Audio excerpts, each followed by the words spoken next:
I would like to discuss about the first unit of strength of materials, that is stress and strain, and what is the content of this particular stress of strain unit number one. Now, normally, uh, in the problem of strength of materials, the material will be given to you. Material. The material could be steel, aluminium, copper, etc. And the loading, the geometry of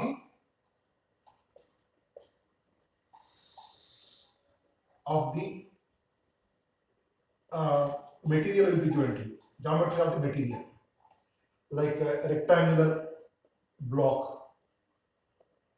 Okay, and on this rectangular block, a load is being applied axially, and this load is say 10 kilonewtons, something like that.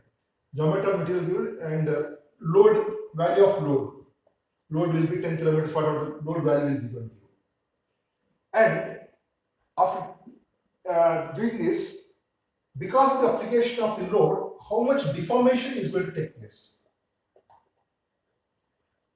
How much deformation is going to take place because of the load? Now, in strength of materials, the geometry is simple geometry, and the loading is also simple loading. So, the main objective is to determine the deformation of the problem of the material, the other the geometry or load, whatever the object where the load is applied. So, for determining deformation, we have to define two things. One is stress and strain. So when your load is applied, the material will be stressed. It will be compressed or elongated or sheared. Compressed, elongated or sheared. So we have tensile. When we are applying a tensile load, that means in the one is fixed end and this is free end. This is the aluminium, and say 10 kilonewtons load is applied for area A.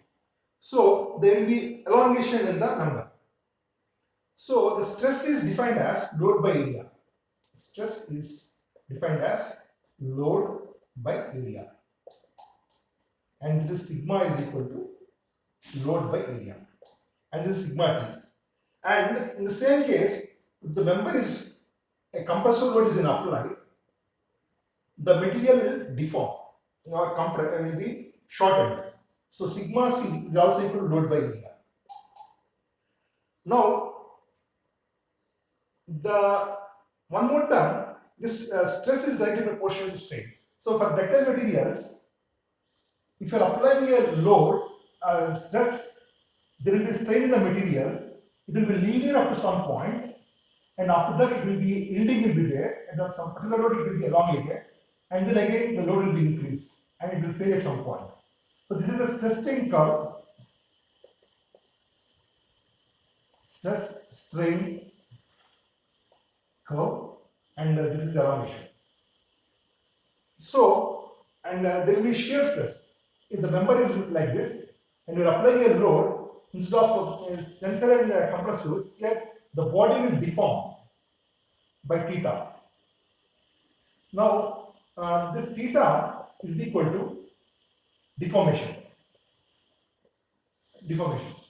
And tau is tau shear, then the stress is shear stress. Shear stress. And the strain is theta. This deformation strain. Deformation strain. So tau is directly proportional to strain, and tau is equal to G into E, G into theta. And here sigma t is equal to E into epsilon. So E is Young's modulus, E is Young's modulus, and G is modulus of rigidity.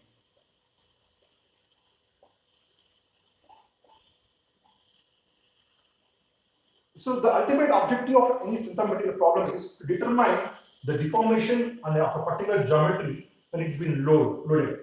So the reason to find out the deformation is it cannot exceed the load applied on the members must not exceed such that the load will be within the deformation.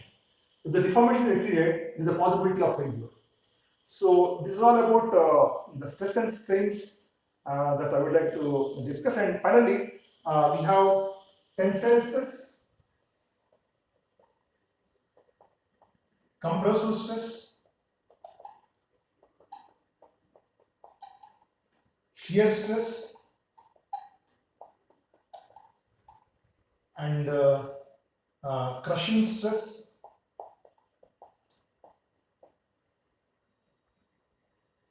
and corresponding strains, tensile strain, compressive strain, shear strain, crushing strain, something like that,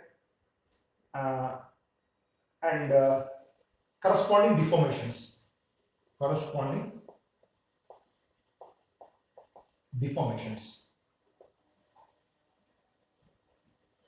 So the problems normally will come across is a bimetallic strip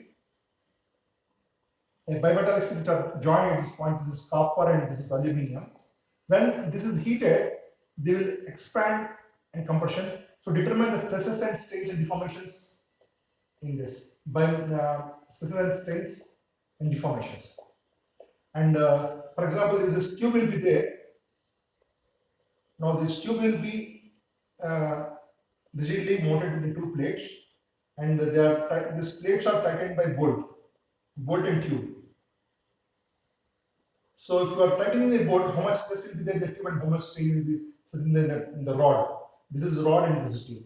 Like this, our problems will be there. So it's also so many problems to understand the concept of because of application of the how much deformation is producing and how much shear stress and how much corresponding stresses and strains that will be induced in the members. So that is about unit number 1 of the strength of materials, and that's what I would like to discuss in this small video session. Thank you very much.